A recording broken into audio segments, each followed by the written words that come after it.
believe in abortion? Why or why not?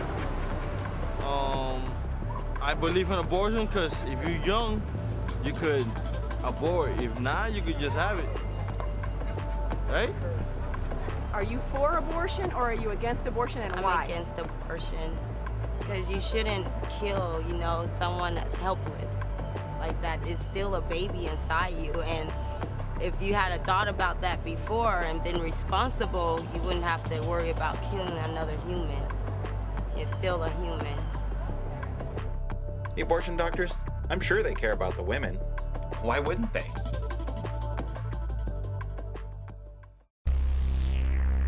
The abortion industry maintains that abortion providers care about women and their rights, but they are in it for the money.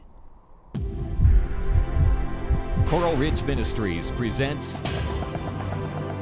10 Truths About Abortion. Featuring special guest Tawana Amon, Executive Director of Broward Right to Life and also a post-abortive woman, and Dr. Robert Sudmak, a successful obstetrician, gynecologist, and a former abortionist. Truth 6. Abortion is big business and big bucks. I would like to believe that all doctors share a genuine concern for the health and well-being of their patients. The doctor-patient relationship is a unique one that is started on the first visit and develops over the course of time. In an abortion clinic, there is no doctor-patient relationship. The doctor enters the room, there's a brief introduction, the patient is already on the table ready to have the procedure done, but there's no real opportunity for any sort of meaningful relationship to develop. I worked at the Margaret Sanger Center in downtown Manhattan for about a year before moving to South Florida, and it was all about the money and how many abortions we could do in a short period of time. There was a set price, and obviously the more abortions one did, the more money they would make. Abortion providers claim to care about women and the right to choose, but in reality they only offer one choice, and that's abortion. Let's take a look at Planned Parenthood. Picture this: an organization that over 7 years commits more than 1.3 million abortions and calls it a health service for women. And imagine a nonprofit group that during that same time period took in almost $1.5 billion from unsuspecting taxpayers. This is just a glimpse of Planned Parenthood. Most Americans have no idea how much of their money through taxes is going to Planned Parenthood. One of the most tragic and overlooked facts in the abortion debate is how it targets minority communities. Planned Parenthood in my own life brought deception when I was a teenager. Planned Parenthood is not just some organization that happens to do abortion. They are the organization that brought us abortion. Executive Director of American Life League's Stop Planned Parenthood, Jim Sedlak, has been tracking the finances of Planned Parenthood for more than 20 years. You and I gave Planned Parenthood $265 million last year through various federal, state, and local government programs. The biggest one is the Medicaid reimbursements for people who go to the clinics and are eligible for Medicaid. Planned Parenthood took in $67 million from that one program. The second biggest one is the Title X of the Health and Human Services Act. Planned Parenthood took in $64 million from that one program.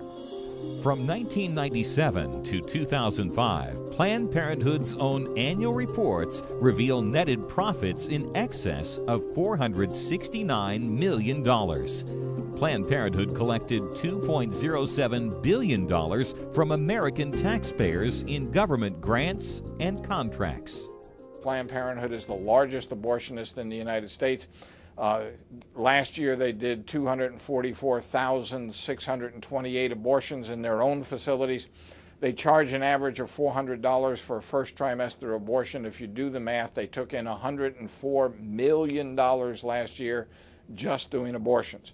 They hide their profits from abortions, but we were able several years ago to get information from one Planned Parenthood abortion facility in Sarasota, Florida, And what they said is they needed 9 abortions a month to break even on their fixed cost.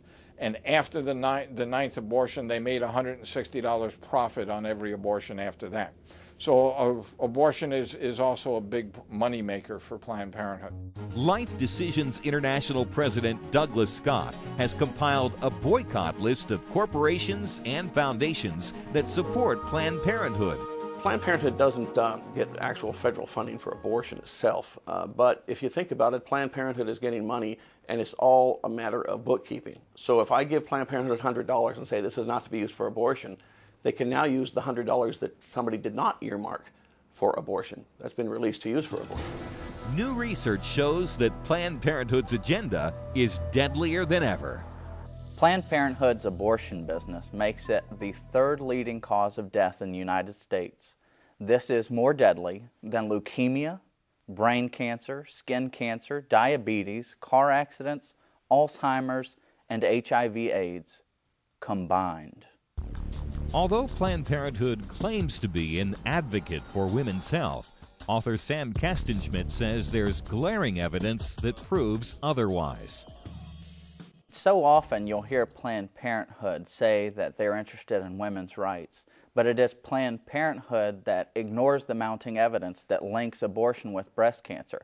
It is Planned Parenthood that ignores the fact that abortion is hardly ever medically necessary to save the life of the mother. It's Planned Parenthood who stomps on the rights of mothers to protect their daughters from abortions. Several states have passed either a parental notification or parental consent law, and that is that requires a minor girl, before she gets an abortion, has to either notify or get the consent of one or both parents.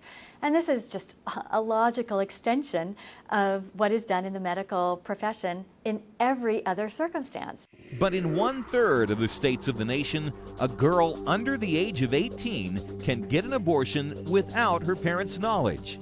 This can be attributed in large part to Planned Parenthood's lobbying efforts, says Wendy Wright, Executive Vice President of Concerned Women for America. The kinds of regulations on abortion that are now getting passed by states and by the federal government are consistently opposed by Planned Parenthood, even though these kinds of laws have approval ratings from the public of 70–80%. In fact, a Fox News poll shows that over 3/4 of Americans think young women should be required to notify at least one parent or guardian before having an abortion, and 72% support parental consent. Planned Parenthood does not look at what is common sense, what is in the best interest of a girl's health. They don't look at what parents want. They don't look at what the American public wants. They look at what's good for their business. And parental notification, parental consent laws are bad for their business. Abortion is big business, and the federal government frees up funds to support the Planned Parenthood organization to do what they do. On a local level, there are many young physicians just starting out in practice who, because of the deception of easy money to supplement their incomes, will actually get involved in the abortion process as a way of making life a little bit better for them and their families. But there is the deception. The Bible says, "What does it profit a man to gain the whole world if he loses his soul?" So you see, the abortion providers say that they care about women, but that's not true. I've counseled many women who say that they didn't know who their doctor was, they didn't get any information, they didn't understand the truth, they didn't get the facts. You see, it's all about the money. It's not about the women.